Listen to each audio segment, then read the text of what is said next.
Hello and welcome to another Looney Tunes review video. If you are new to the channel, make sure you subscribe to follow my journey to review all 1000 classic Looney Tunes shorts and give this video a like as well. So this is a review for By Word of Mouse, and with me today are two staunch communists who are going to finally learn the ways of the capitalist system, the greatest system in the entire world. My good friend Manny Cruz, the Toonie Tenor, and SC MacPeter. Say hi, guys. Halloski. Willkommen bei Anthony's Animation Sprechen. Mein Name ist Manny Cruz, der Looney Tunes. Wunderbar. Yeah.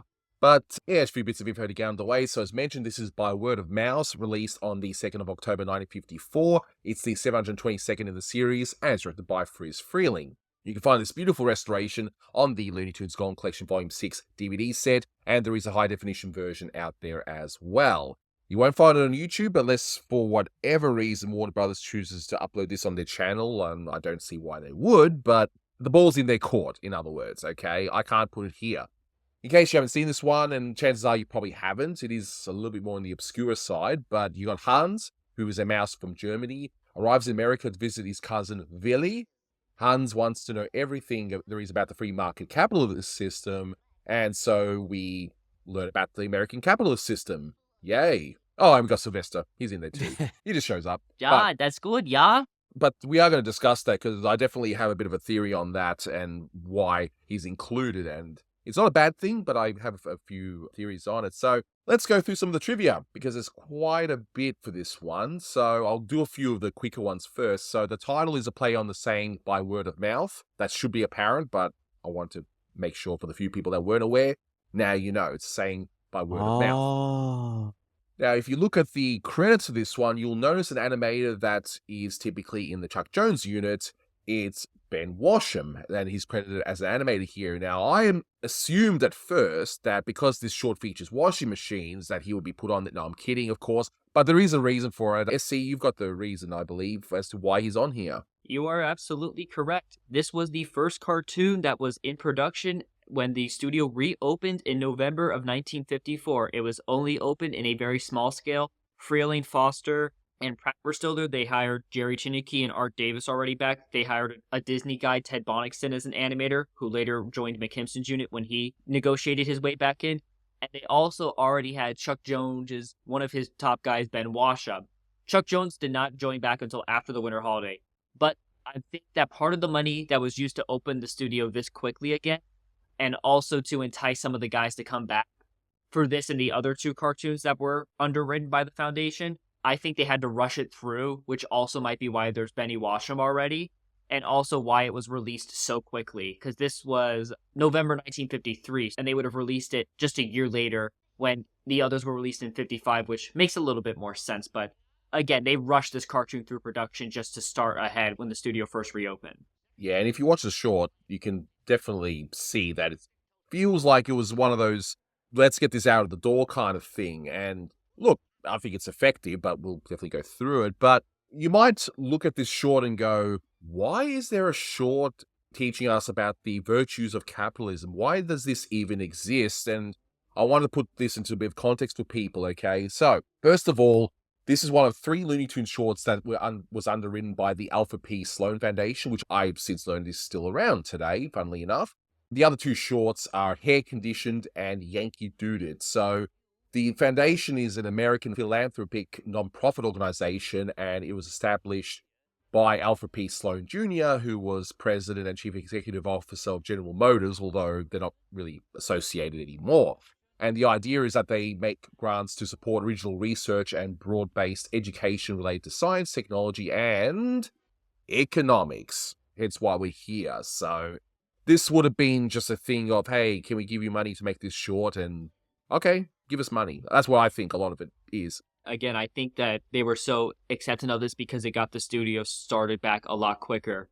I think the only cartoon that had any production work, except for maybe some post-production, was Speedy Gonzales, which was written during the shutdown. And on top of that, I also want to put another thing into perspective, in that this is when the Cold War really got into play here. So you have the capitalist West, and you've got the Soviet Communist East. So you had the Soviet Union, you had the countries in the so-called Warsaw Pact, so you had Poland, Hungary, and all those other countries as part of that, including East Germany, because Germany was split. You had that part of Germany, and you had West Germany, which was the US, UK, and French controlled portion, and that was pro-capitalist. And I guess that's why they used German characters here, which I'll explain in a moment in more detail. Let's not kid ourselves. Regardless of what you think about this short, this is a propaganda short. This is about the virtues of capitalism. Now, I am curious, was there an equivalent to something like this on the Russian side about the virtues of communism? I'd be curious if any one of you who might be familiar with Soviet animation, because they were doing a lot of it at the time. And there's even like Yugoslavian animation, that kind of stuff. Let me know in the comments. I'm genuinely curious if they've got something like this. I actually do know of a short that propagates that type of propaganda. Worker and Parasite. Yes. Come on, you knew that was coming. Yeah. A few other little bits and pieces here. You got the department stores Stacy's, that's based off of Macy's. Something that a lot of people outside of the US may not be aware, but now you know. Hans at one point says, Ich tocht ein Pussycat. Herr Professor, ich tor ein Pussikatten. That's a German translation of Tweety's catchphrase, I taught a tour putty tat. We see a truck for Foster's eggs, so I guess Warren Foster isn't being paid too much for these cartoons. He's having to sell eggs for a living, and I'm assuming he's making a lot of money now, given the price of them, but anyway. And we also see Fritz Transfer Company, which is a reference to Friz Freleng, but also this is the first cartoon to feature Jerry Chinicki. And he hasn't been on a Looney Tunes short since Stooge for a Mouse, which came out in 1950, so that was interesting. He's back. Yeah, he was one of Freleng's essential animators, of course, doing all the great dance scenes. He could do all the movements as precise as he wanted. I don't know why he left. It may have been him disagreeing with Friz that led him to leave. I think he was doing animation for commercials for the most part. I really don't know. I assume that whatever had happened, he came back to Freleng, and he still did great work, although this isn't really a cartoon that shines for animation, except for some of the work by Art Davis that I really like, because after the shutdown, they really let Art Davis do whatever he wanted with the drawings. And some of the animation in this one is really, really good, as we'll go through the short from start to finish. Now, me personally, when I first saw this short, I first saw it on the Looney Tunes Golden Collection. I hadn't even heard of this. I had no idea what this was about, and I kind of forgot about it. I knew it was a propaganda type thing. But the other ones are more memorable because you've got Elmer Fudd in the role instead of here having Sylvester. But I don't know. I mean, did you guys see this much beforehand? Like, was it on TV even? I never had the opportunity to watch all of them completely. I have all the cartoons on my computer now. But when it comes to these Alfred Lone shorts, the one that I remember the best, and because I saw it a ton of times for some reason on Nickelodeon, was Yankee Doodle It. And watching this one, I think this was the first time I watched it from beginning to end, because I've seen bits and pieces, like I knew about the German mice, but yeah, this is the first time I did a complete full watch of it. In terms of the three Sloan shirts, I'm actually the most familiar with Hair Condition. Partly that's because I find the concept itself funny. Sylvester just wants to have a good time with his cat friends, while Elmer Fudd has to do the propaganda for him, which I guess is the funniest concept out of all three of them. But these are just cartoons that were made to get some extra money into the studio, let's be fair. Although, interestingly enough, before he went to Hanna-Barbera, Warren Foster initially left the studio to go to John Sutherland, who did these sort of cartoons that were pro-capitalist. He did a lot of industrials. So Foster going there, I wonder if part of it was his experience writing these three cartoons. Could be. But I reckon we take a look at this short from start to finish, and hopefully you two staunch communists will learn a thing or two by watching this, right? Yeah? Yeah. Yeah, that is good, yeah. Yeah, so you guys can defect from East Germany to the West, which I'm assuming that this town, Knockwurst on der Rye, beautiful little pun there. I mean, it's also based off a German sausage-style food and so on, and rye bread, but yeah. I'm assuming that this is located in communist East Germany because these mice don't seem to know much about the capitalist system, and they're asking Hans to pretty much explain it to him. And I like the backgrounds in this one, and the color design, for the most part, is pretty good too. Yeah, we did Yankee Doodle Bugs and Goo Goo Goliath, which had a lot of over-cluttered backgrounds that had one color dominating everything. This cartoon, you could see a little bit of that, but they're adding a bit more to the background to hide it. Like, the elevator shot may have been the most apparent, where it's still dominated by one color, but there's the people in there, and it goes on like those lines. But again, they're doing more with color rather than just doing everything just over-cluttered and dominated by one color. Freleng and Pratt were getting better at it, and shortly after this, they would get it all done right. My tastes lean more towards the realistic backgrounds of the 30s and 40s. But, I get it. We're in the 50s now. The UPA influence is very strong, as well as pretty much all the cuts that are going on to theatrical animation, because of television and the Paramount decision.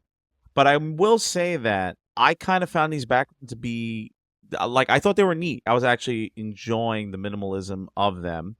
It's so striking, but yet, I'm becoming more appreciative of these types of backgrounds during this time period. And speaking of backgrounds, before I forget, Professor Mouse, I forget his name, he's pointing at the phone book, and he has the yellow pages and the regular phone book. It's always cool to see a realistic printing or background or photo in these shorts, because coincidentally, the 3 shorts that I was watching today to prepare for these recordings, this one, My Little Duckaroo, and You Ought to Be in Pictures, all feature realistic backgrounds at one point in the shorts, and it's always a nice contrast between the animation and an actual photograph, so to speak. That's why we organized it this way, Manny. So lucky you. There's a method to your madness, I see. That's right. That's all I ever think about. I've got no life outside of any of this, clearly. And in terms of voice work, just so everyone knows, Mel Blanc does all the voices here except for Willy, who is voiced by Stan Freberg in this one. Although Keith Scott's not sure as to who does the voice of the Professor. That one's got a question mark on it. So hopefully one day we'll solve Maybe that someone mystery. Sloan asked for one of their consultants. Could be. You never know. It could be. Maybe it's Sloan himself. It could be. Even though he's probably dead, it's like, I told you, he's 97 years old and he's dead. No, yeah. But there's an obscure Simpsons reference for you for this. But anyway, now Hans goes to America, and I love how they go past the Statue of Liberty. Apparently the ship is going the wrong way or something. I don't know. Someone put that under goofs when I was reading it. I was like, okay. Boy, sure. I hope somebody got fired. You for that beat me blunder. to it. Yeah, here we are. I need to do my Simpsons reference for this one. That's right. So, yes, he gives Bavarian cheese to Willy. I have to say Willy, sorry, Willy. That's what, and, Bavarian cheese comes from Bavaria. That's a state in Germany that at the time was part of West Germany, so maybe, I don't know. I'm thinking too much into it, okay? In my head canon, he's currently from the communist version, hence why he's confused by everything, okay? Let's just go with that. In a gag that kind of doesn't feel right these days, and I'm sure people will know why. So Hans is amazed at all of these cars, right? He's looking at everything. So every one of those cars must be rich, right? Nah, they're working people. My, this America, it's such a busy place. You want to see it in the rush hour. All those automobiles, so many rich peoples. They're not all rich. Most of them are just working guys. Working guys?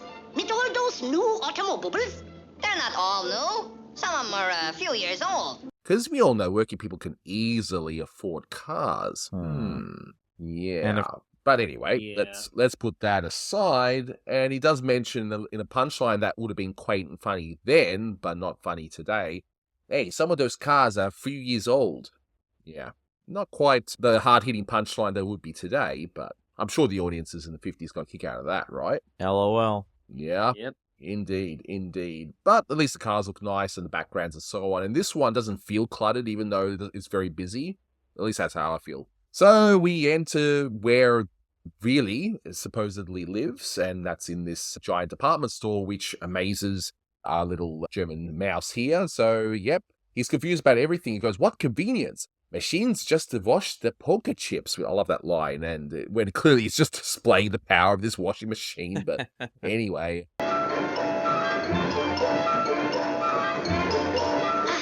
What conveniences they have here.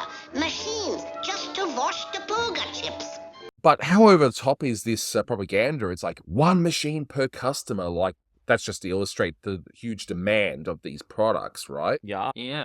So, exciting stuff. Although the irony is, wouldn't mass production mean that because demand is so high that they would increase demand? Or maybe they're just showing that, hey, demand is so high, we can't keep up. We got to keep pushing more and more and more. The capitalist system is amazing. Who knows? But anyway. Second floor. Lamps, clamps, postage stamps, roasters, coasters, electric toasters. Watch your step. What is all these people buying? What is? That's mass consumption. So, of course, Hans is confused over this people buying stuff. Mass consumption, mass production. What is this? He's just so confused by it. Hence why I think he's from the communist region. So we get an explanation where even Billy, and I like this at a touch here, where he also can't explain it. 3rd floor, clippers, snippers, bedroom slippers, socks, clocks, bagels, and locks. Watch your step. Clippers, nippers, bedroom slippers, all these things. What is this? That's mass production. So why all this mass production? Through mass production, they can buy and sell cheaper. Why do they have to sell cheaper? That's why. And that's kind of what capitalism is now, like late-stage capitalism, isn't it? No one really knows what it is. That's It's just bad, there. yeah. It's just here. But anyway, so he tries to explain it in a down-to-earth way. Okay, mass production, goods are cheaper. Where goods are cheaper, they can compete with rival stores, including one here that is a literal store called Rival Department Store. Like, when I saw that, I chuckled. Like, why would you call your store that? I mean, the know. person's last name could be Rival. John I was- Rival. Mass production, mass consumption, what is this? Well, you see, it's like this. Mass production created by the competitive market and high volume and like that. After all of that, we end up going to Putnell University because they have to have something with P so they can use the joke PU, which they've used many times. Disney's done that in the Goofy short as well and other things. I mean, that's a play on Cornell University, but of course they got to do the PU thing, don't they, right? Yeah. So anyway, the professor tries to explain things, but another great line here, that straightens me out like a pretzel. Competition is the driving force that compels a businessman to cut his costs in order to attract the mass market. For example, the people on this page compete to sell things to the people on that page. The competition between the people on this page makes prices as low as possible for the people on that page. Does that straighten you out? Oh, yeah, sure, that straightens me out. Just like a pretzel. It's just, that delivery, just ridiculous. Chef kiss. Sylvester shows up here. Now, yes, a lot of people who have seen this short do say he feels sort of out of place because all this time you just got this thing about the mice and you feel like it's going to be one shot, but then Sylvester just happens to be here. But this is the sort of thing that Disney would not only do in the past, but also afterwards in his Disneyland show. He knew if you're going to educate someone, especially when it comes involving a lot of dry facts, which this cartoon certainly has a lot of them, you need to have entertaining interludes. And whether you think this is effective or not, it's the same idea. So you have Sylvester doing something, then education lesson. Sylvester doing something, education lesson, and so on and so forth. It's like those Jiminy Cricket educational cartoons they made for the Mickey Mouse Club. But Yeah, which was after this. Yeah, the I'm Yeah. No Fool series. I think the Sylvester was added as a last-second idea because they realized that the Alfred Foundation may have been upset if they didn't include any sort of star character in the cartoon. And that may be why they centered them around Sylvester and Elmer Fudd for the next two. Which is funny, Elmer Fudd, the stupidest character, gets to talk about capitalism. But Capitalism is great. yeah, capitalism is I pretty love it. great. But I love it. I will say that with the Sylvester interludes, my favorite one has to be the one where they go to the file cabinet, he opens it, and then he gets whammed with the mallet. That's Art Davis, and it is very funny draw. Exactly. All the Sylvester interludes here are funny. So even if you don't like the short, or if you're uncomfortable because of the whole thing involving, capitalism versus today's late-stage capitalism, well, at least you got something to entertain you in this one, at the very, very least. So we're back to the explanation. So we got our first explanation is about profit margins and how to reduce costs to make profits while keeping prices low, which has worked very well in society today, but let's put that aside, okay? Otherwise, we'll be here forever to discuss all of that stuff. Competition makes the businessman try to sell his product for less than his rivals.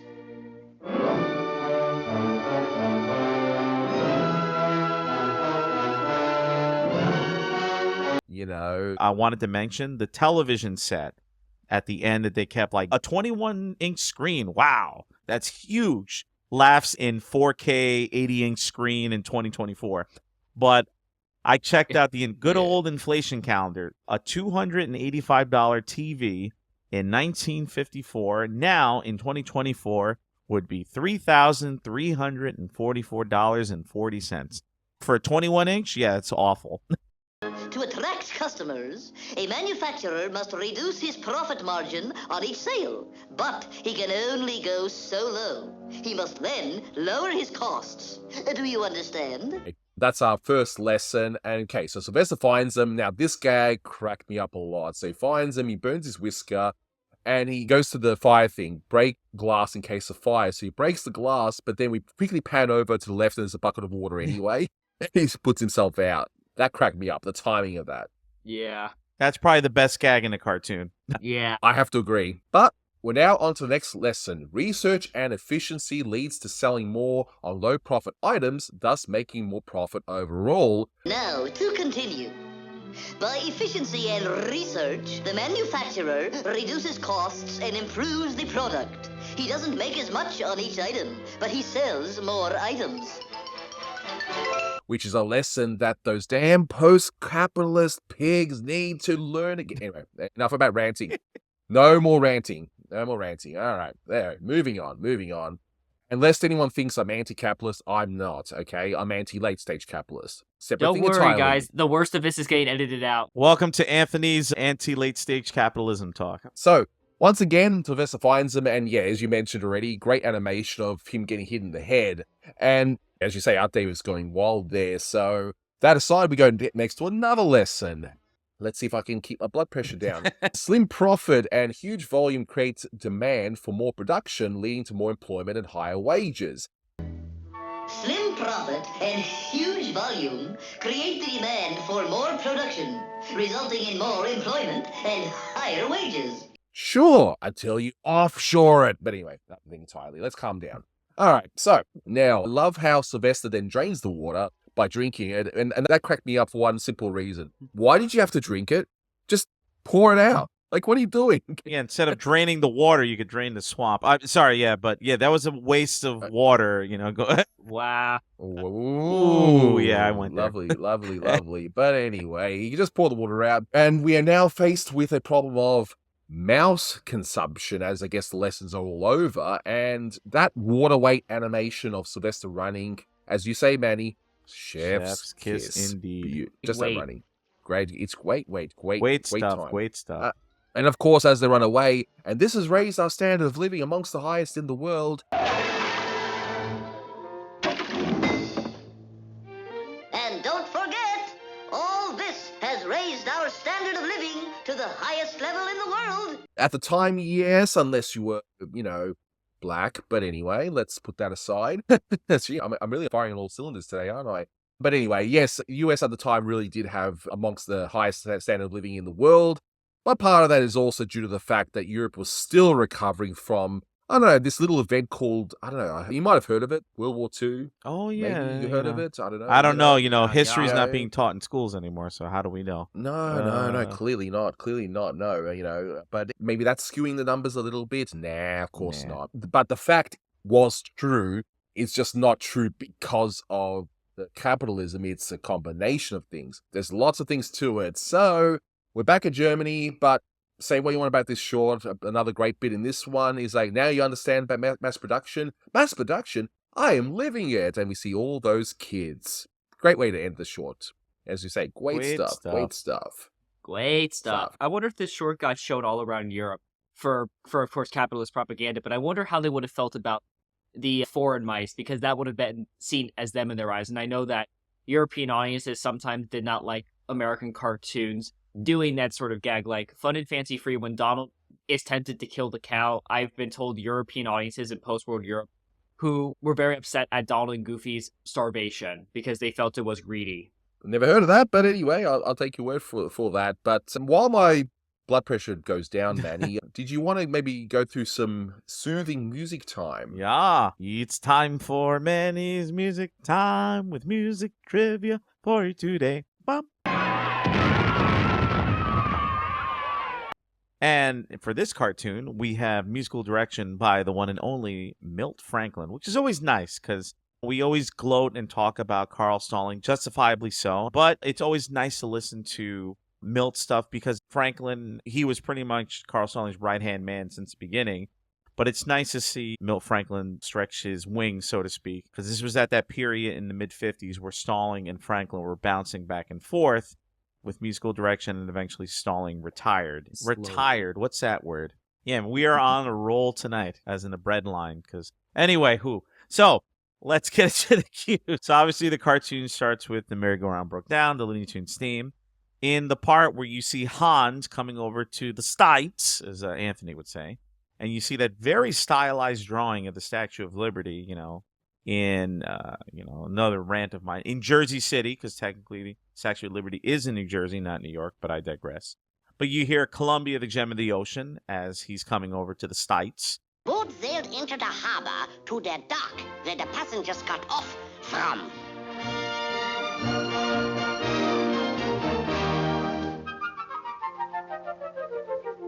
Later on in the cartoon, of course, if we have a cartoon talking about money, especially with capitalism, we hear We're in the Money by the Lennon and McCartney of Warner Brothers cartoons, Harry Warren and Al Dubin. And then, of course, we hear a little bit of Home Sweet Home, da-da-da-da-da-da. Hear a little bit of that for a little chunk. Home. You live here? I find it convenient. Be my guest.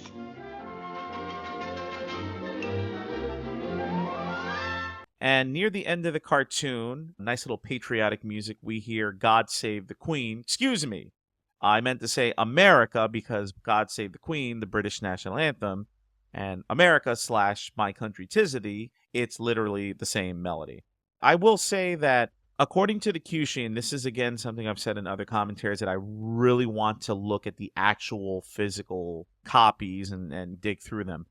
Because we have 5 cues that, like the ones I mentioned, but if a cue is repeated, they're not going to rewrite how many times in the cartoon wherein the money's used or Columbia, the gem of the ocean. But there's a huge gap between Home Sweet Home and My Country 'Tis of Thee because there's a lot of original Milt Franklin music, and I just wish I had a name to those specific cues. I mean, it could be something generic like Mouse Runs, Mouse Talks, but it still would be nice to have a name to those specific cues. So, wishful thinking. Hopefully one day I could get access to those cue sheets. I know some of them are available online. I saw a few of them on Looney Tune Wiki, and obviously the work that Daniel Goldmark did in acquiring them. But there's a lot of original Milt Franklin music, and I noticed that Franklin tends to write more original music. He's not as cue heavy as Stalling was, but I mean, it's still phenomenal stuff. I mean, I know we bash him all the time, but in a few more years, we're going to enter William Lava land. He was a good musician, not my cup of tea in these cartoons.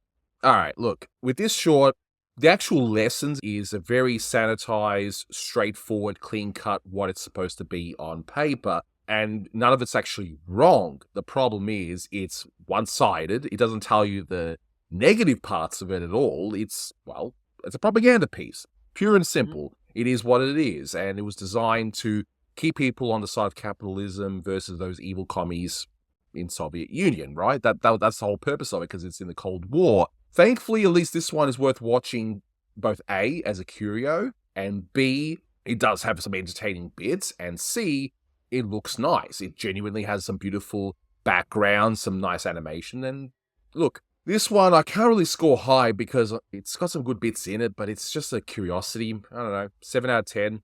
It is what it is. It's a time capsule, but at least it's interesting and fascinating one to watch. 7. I agree. For such a lame propaganda cartoon, these guys are still at the very least on top of what they can do with the budgets, and for a cartoon that was very obviously rushed very quickly, I have to give them credit where credit's due. Probably 6.5, I'll knock it down a little bit. I mean, it is what it is. Like, I appreciate it from the historical perspective and not just of the period of the studio where they were coming back from the shutdown, but just, like you said, propaganda. Because when we talk about propaganda in Warner Brothers shorts, we always talk about the wartime propaganda, but it's interesting to talk about propaganda in a different sense. Obviously, the short was made almost 10 years after the end of World War II, and, just seeing how American economic policy changed, after the war and this and that. And like you mentioned before, the frosty relationship between the U.S. and the Soviet Union, during the Cold War. Yeah. So that will do it for this one. Thank you so much for watching, guys. And if you don't mind me, folks, I'm about to go full-on communist. No, I'm kidding. I'm kidding. Yeah. I'm kidding. No one who speaks German can be an evil mouse. Now, do you all understand the mass consumption and mass production?